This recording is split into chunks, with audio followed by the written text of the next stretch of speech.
Sana naman huwag kayong mabulag sa mga developer na yon. Bagamat maliit ang bayan natin, malaki ang bentayan natin sa ibang mga kanugnog na lugar dahil sa malaking agrikultural na lupain dito. O, nandun na ako, Merto. Pero ang nagiging problema lang ng ibang magbubukid, gustong ibenta ang lupa at paghati-hatian ng pera. Oh, magkape ho muna kayo. Kamerto, mas lalo na yung ating mga sakada. Parang karamihan sa kanila. Sawa na sa buhay, sa bukid. At maraming reklamo. Kesyo, mahirap daw patubuin ang tubo. At tagatustos lang daw kami ng asukolera sa syudad. Nang ibinigay ko sa inyo ang mga lupaing yon, hindi pa pinaiiral ng gobyerno ang reforma sa lupa. At yun ay sa dahilang naniniwala ako sa liderato ng bawat isa sa inyo. Kaya huwag niyong sayangin ang pinaghirapan ng aking mga ninuno. Pilitin niyong ganyakin ang inyong mga sakop.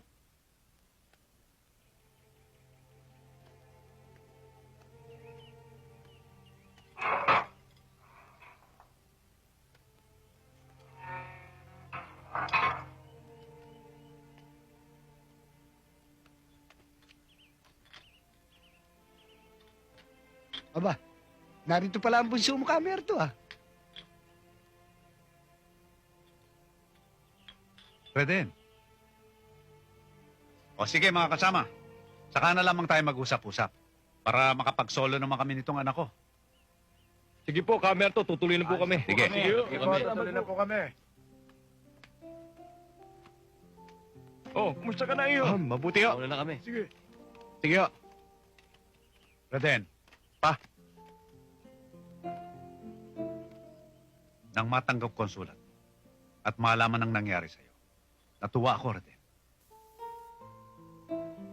Nasabi ko sa sarili kong, ginusto na rin siguro ng Diyos yun upang matutunan mo na rin ang landas patungo rito bago man lang ako mamatay.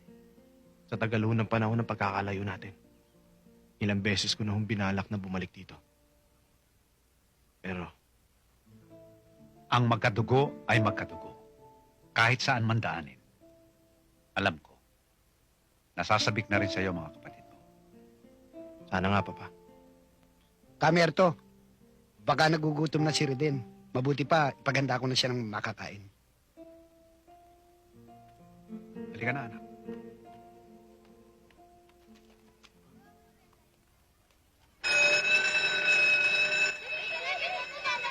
Good morning, children. Kakausapin yata ako. Good morning, Tuloy yata children. yung party kila ma'am. Parang nakikinikinit ako kapag ka nagkaroon ng provincial-wide conference ang mga principal. Si Miss Rowena Cordero ang pinakabatang magiging principal ng San Vicente Elementary School. Talaga? Galing, no?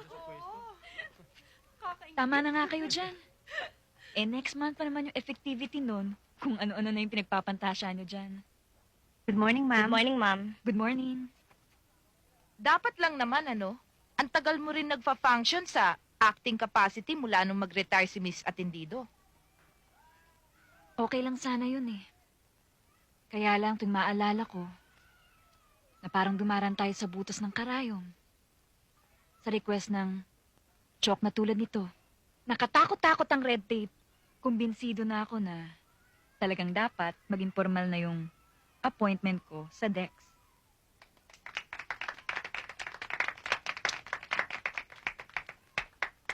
Ma'am, eto na ho pala si Merced. Oh, Merced. Good morning, everybody. Mukhang masama yatang araw ng best friend ko ah.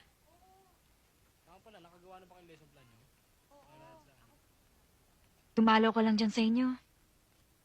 Nagkaganyan ka na. Bakit? Nagkagalit ba kayo ng parents mo? Weekdays na nga lang kung umuwi ako sa kanila, magkakatampuan pa ba kami?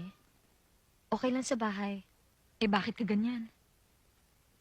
Tingin ko tuloy parang delayed na naman yung sweldo natin.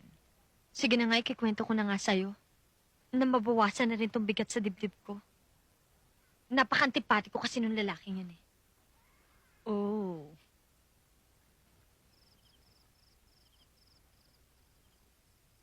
O sige, kumain na kayo.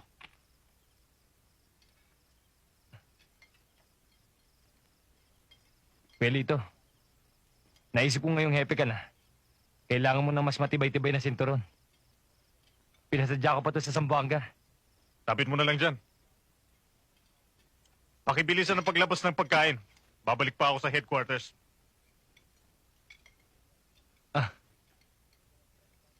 Kuya Mike, pinagawan kita ng bag. Lalagyan ng mga gamit mo. Rowena, kailan ba magre-report sa akin yung sinasabi mong kapatid ng co-teacher mo? Nahihirapan ako lang clerk sa clinic eh. Hayaan mo. Kakausapin ko bukas si Merced. Sir, Reden, kukurutin kita dyan kapag wala kang regalo sa akin. Pwede ba yon? Kahit sa isa kong utol na babae, kakalimutan ko pa. Pabango. Paborito mo yan, di ba? Thank you, ha? Ikaw naman kasi, ang daya-daya mo. Parating si tatay na lang pinadadala mo ng sulat. Samantalang, miss na miss ko na yung kwentuhan natin. Sorry ate Mas gusto ko kasi yung nagkukwentuhan tayo ng personal eh. Tulad nito, mas masaya. Huwag kayong mag-alala. Magmula ngayon ay mamamalagi na rito si Bunso. Kaya nakumbinsi ko siya na maghanap na lamang ng ibang mapapasukan. Hayaan nyo. Magbuhat ngayon. Hindi na ako maglalayas. Siya nga pala, Papa. Huwag nga kayong makialam sa mga lupaing ipinamigay nyo na. Hayaan nyo na yun sa mga tauhan nyo. Mabutit na banggit mo yan, Kuya Lito. Dahil marami sa mga pasyente ko nagtatanong kung nagbalik daw uli ang alitan ng pamilya Cordero at Ibarra. Eto na naman tayo. Ilang beses ko ba sasabihin sa inyo na pangimbabaw lang pinakikitang kabutihan ng Gobernador Guevara na yan at ng kanyang anak na si Alex?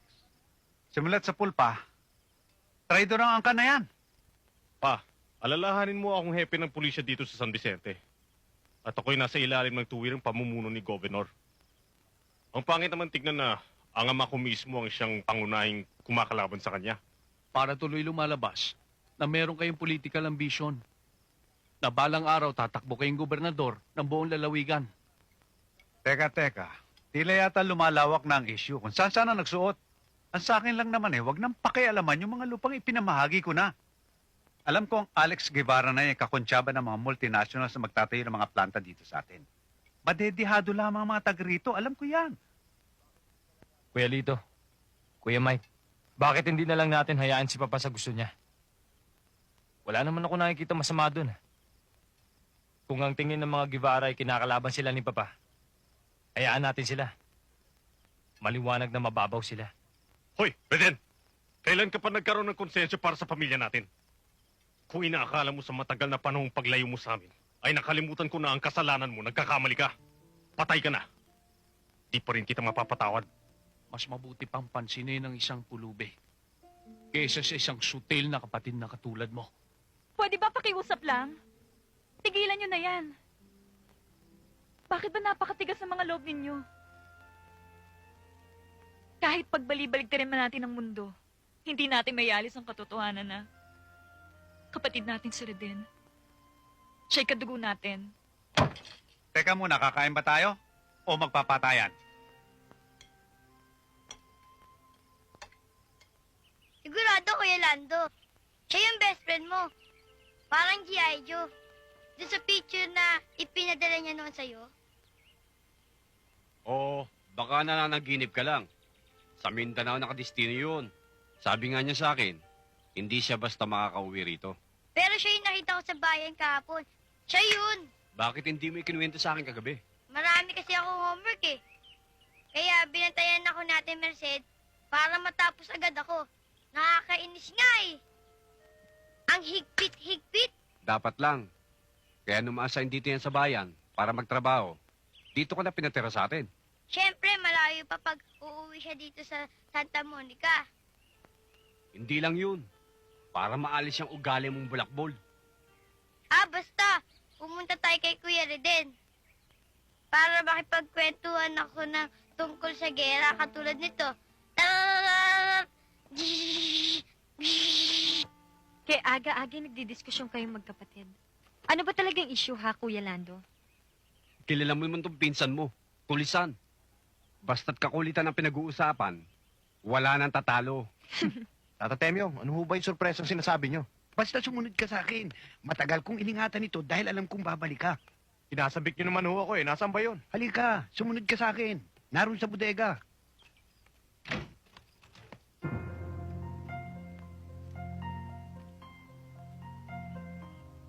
Talagang iningatan ko yan para sa pagbabalik mo.